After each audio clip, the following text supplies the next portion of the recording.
Welcome. If you've ever saved a pin to the wrong Pinterest board or just want to tidy up your collections, today's guide will show you exactly how to delete a pin from inside a Pinterest board, updated for 2025. Let's get started. First, open the Pinterest app on your phone or tablet. Make sure you're logged into your account. Once you're in, head straight to your profile by tapping the profile icon at the bottom of the screen. This is where all your boards and saved pins live. Scroll through your boards and tap on the one that contains the pin you want to remove. Boards are like folders, so just find the right one and give it a tap.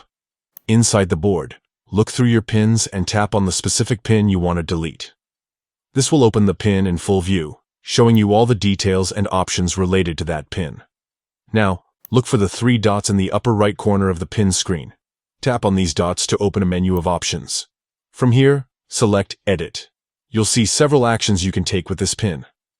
At the bottom or near the bottom of the edit screen, you'll find a trash can icon or a delete option. Tap on the delete icon. Pinterest will ask you to confirm that you really want to delete this pin. Remember, once you confirm, the pin will be permanently removed from that board and you won't be able to get it back.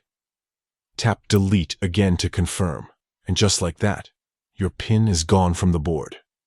This process works for any pin, whether it's something you saved yourself or a pin you repinned from someone else. If you're cleaning up your boards or just want to keep things organized, deleting pins is quick and easy. And that's it. You've successfully deleted a pin from inside a Pinterest board. If you found this guide helpful, don't forget to like and subscribe for more tech tips and Pinterest tutorials. Thanks for watching, and see you next time.